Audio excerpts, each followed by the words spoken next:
Good morning, I'm Sharaad Kuttan and welcome to BFM's Morning Headlines. It's the 21st of March and we lead with this story, glimmer of hope. Hope for closure or hope for finding the passengers? It's not clear at this point, but Australia's recent entry into the search and rescue effort is actually paying off. They've found debris, unconfirmed as to what that debris is, but good enough to actually get ships and people to that point. It's some 2,500 kilometers west of Perth.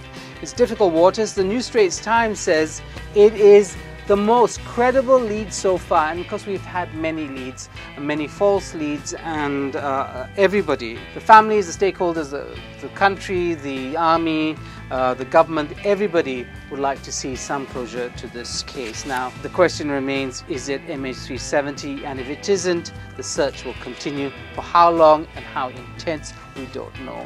Utusan has pretty much the same thing. Dua objek ditemui. 2 objects are found, but it's actually more than 2 objects, and satellite pictures are just suggesting a debris that perhaps could be. Now, other evidence in paper, the Star has this. I saw in the water. She wasn't looking at the debris that the Australian satellite image is showing. This is actually something somewhere else around the Andaman Islands here. You can see that image, and this woman was flying back from Jeddah. Again, I'm not quite sure if stuff like this should be on the front pages, because she's just an ordinary person, perhaps not trained to identify objects from great heights and to ascertain what they are. But still, there you have it. The media does what it does. Sina Harian has this story saying some 5,000 troops are ready to be deployed in the search and rescue. It's great to know that so much is being put behind this effort. Whether 5,000 troops is what is optimal, we don't know. It's just a number at this point in time, and one that's being accepted uncritically. Berita Harian has this, and I guess it really captures masih sama, just means it's unclear. Everything is really very unclear at this point in time, and it's days before we get some clarity on the issue. Now, Harian Metro ends. Full run of all the newspapers. Lautan Suka, it's a difficult terrain. Seas aren't always calm and helpful in this regard, but they're going to have to traverse it and see if they can actually encounter the objects that were detected by satellite.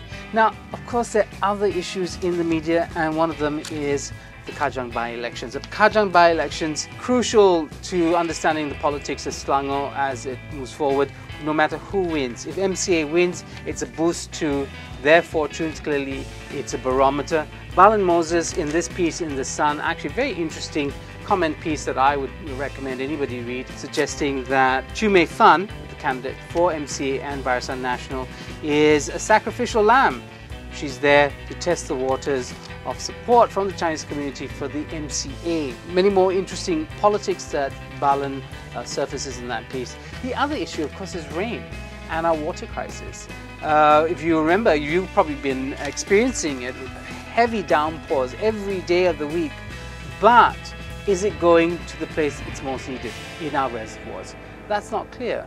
And in fact, the levels at the Selangor Dam are at critical levels. So, no good if it's not falling in the right place or it's not being channeled to the right place. It's not going to help us in terms of whether those taps run dry at the end of the day.